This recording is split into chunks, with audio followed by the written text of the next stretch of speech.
Hello YouTube, this is Silver Age Dave. Today I'm doing a support video for my good friend Roger. Metarog is his YouTube channel. I think it's one of the best out there. He's doing a 100 sub appreciation video. I'm happy to say he's today at 179, so he's growing quickly. If everything was fair, he'd be at 1179. He's got great information, very unique channel, and his channel helps everyone who wants to be a serious collector. So those are his rules. You can find those on his website. Contest runs through March 25th.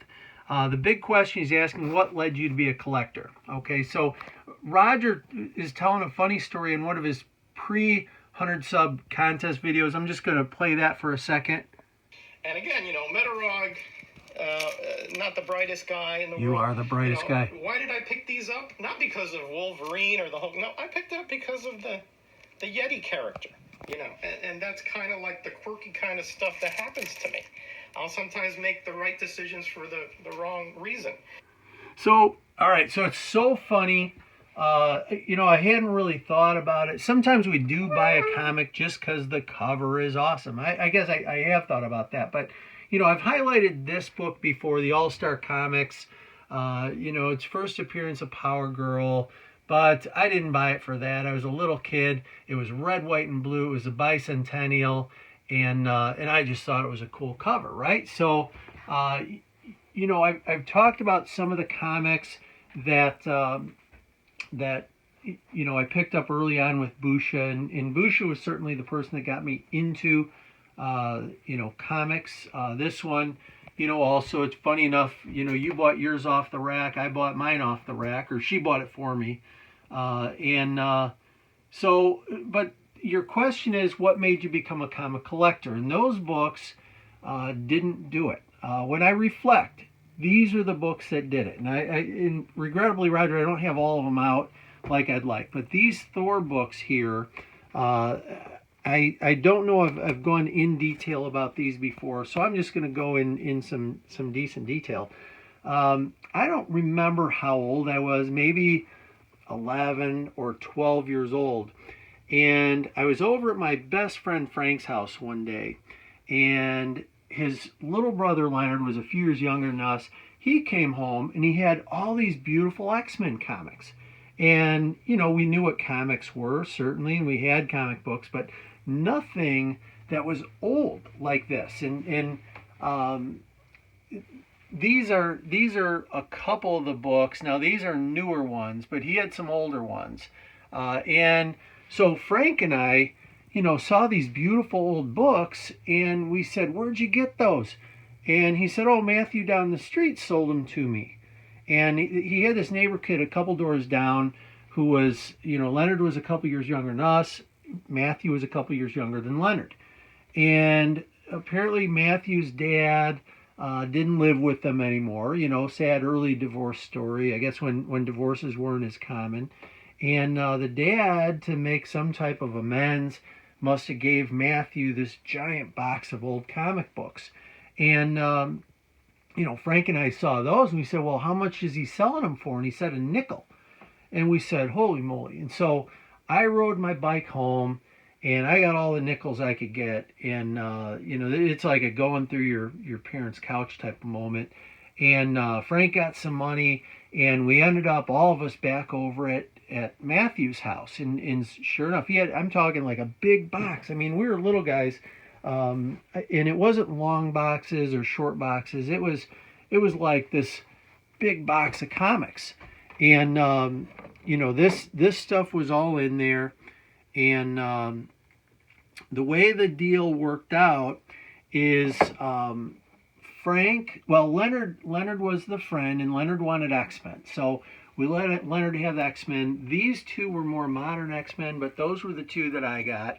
105 and 107, and we weren't picking them for any specific order, but when we got to the end, to even things up, he had more of those issues, and I did get one.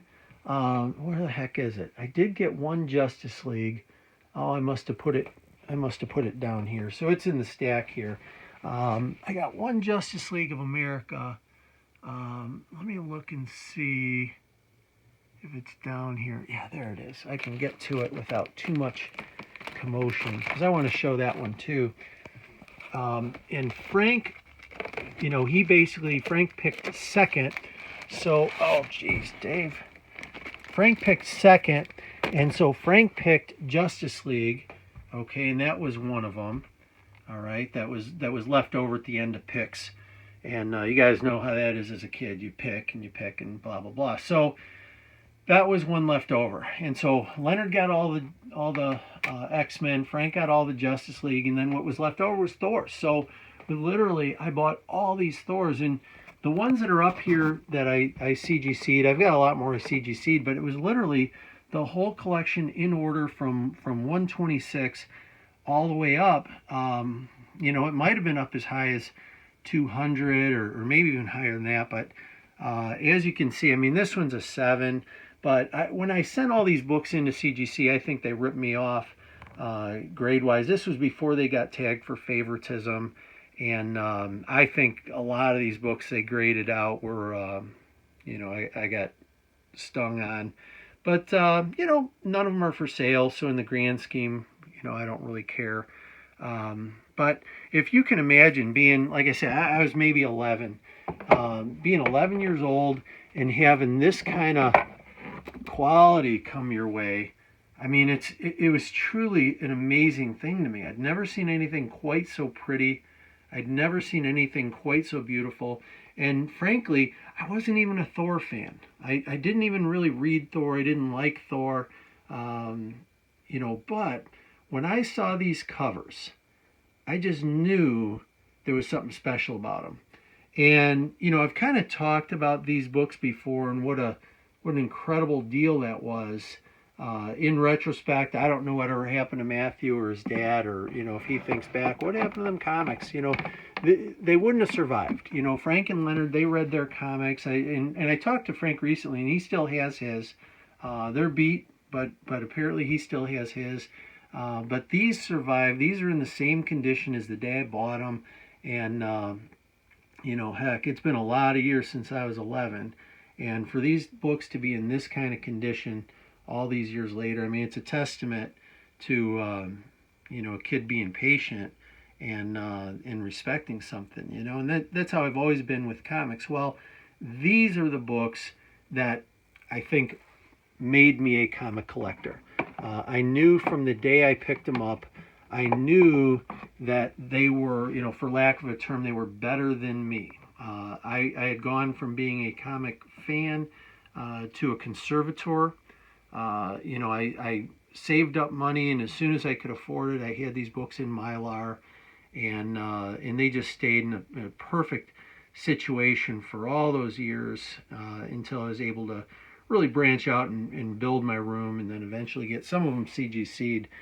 And interestingly enough, the ones that are CGC'd and the ones that are not, there's really not rhyme or reason. I've kind of scratched my head like, well, why'd you send those in? And I don't know why I sent these in. I've got, boxes of Thor. I went on a Thor buying spree for a while. And I probably have 3 or 4 of every Thor comic. Some of them I have 5 and 6.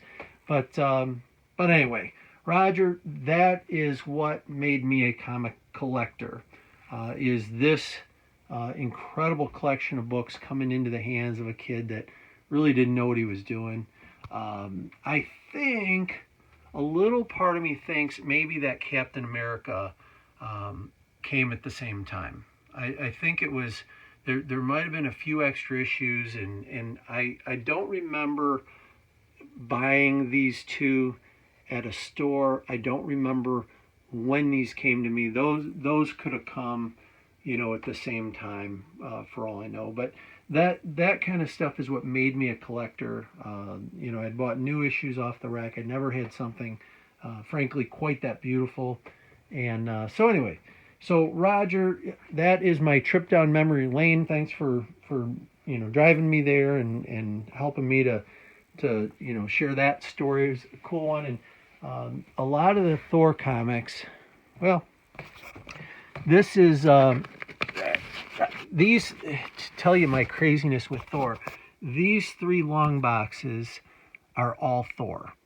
Okay, and I don't even know if I could really get into them if I really wanted to, but I got them packed in there a little tight.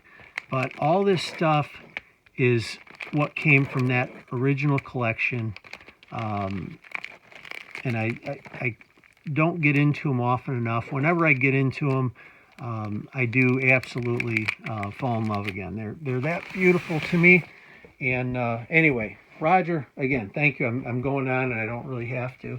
So I wish you luck, my friend. Anyone listening still to this video, click over to Metarog, just sub him up, and you're going to like what he has to say in his videos. So congratulations, Roger. I wish you the best. And really, I always look forward to the videos you put out. Okay, with that, Silver Age Dave is out.